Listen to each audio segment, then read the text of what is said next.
चलिए cell chapter के questions देखते हैं। Cell chapter class 9th NCERT का चैप्टर 2 का क्वेश्चन 1 देखते हैं। इंडेक्स क्या क्वेश्चन है? What argument would you give for the necessity of a cell wall in plants usually fixed in one place versus in the animals which are usually moving from one place to another? क्या necessity है cell wall की? तो आपको पता होना चाहिए जो plants हैं वो उनके पास जो होती हैं वो फिक्स्ड रहते हैं वन प्लेस में, और वो एस्केप नहीं कर सकते कोई भी कोई भी इन्वायरमेंटल प्रॉब्लम को. So plants are, or you can say instead of are, I would say they cannot move to escape environmental problems. पहला पॉइंट तो आपके पास ये आ जाएगा कि वो environmental problems को escape नहीं कर सकते, राइट? जैसे कि विंड, प्रेशर,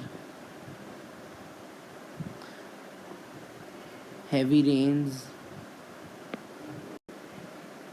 एक्सेट्रा. इस प्रेशर को वो बेयर अप नहीं कर सकते हैं क्योंकि वो तो एक ही तरह एक ही जगह पे वो स्टिफ रहते हैं, राइट? फर्स्ट पॉइंट आ जाएगा आपके पास. अगर इसी के बाद सेकंड पॉइंट की बात करें, सेकंड पॉइंट आ जाएगा आपके पास जो प्लांट्स हैं जो सेल वॉल है, इसलिए उनको हेल्प क्या करती है? तो इसके कारण जो सेल वॉल है उनको क्या क्या करने को हेल्प करती है? The cell wall helps gives them structural support देती है. सेल वॉल क्या देती है? स्ट्रक्चरल सपोर्ट देती है और रिजिडिटी देती है. एंड रिजिडिटी देती है,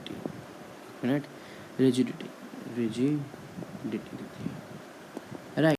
वैसे एक और पॉइंट आप लिख सकते हैं जो है वो प्रोटेक्शन भी देती है. सेल वॉल प्रोटेक्शन देती है किससे? डैमेज से. और एक और पॉइंट अगर मैं बताऊं, दैट इज़ वो प्रिवेंशन करती है. It provides prevention of excessive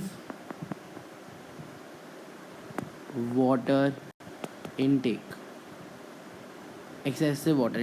यार, बट अगर मुझे इसका आंसर एनिमल्स के प्रेजेंस में भी देना हो, एनिमल्स के केस में भी अगर हम बात करें इसी की, एनिमल्स में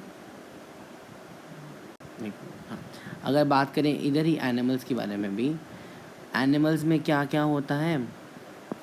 तो एनिमल्स जो है वो मूव करते हैं एक प्लेस से दूसरी प्लेस में, और उनके पास फ्लेक्सिबिलिटी इन मूवमेंट है. They are flexible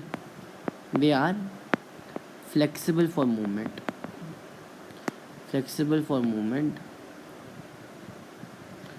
and thus इसीलिए उनकी जो सेल है उसमें there is no cell wall. They do not have cell wall, ठीक है? एंड उनके जो टिश्यूज़ हैं वो बेंड कर सकते हैं,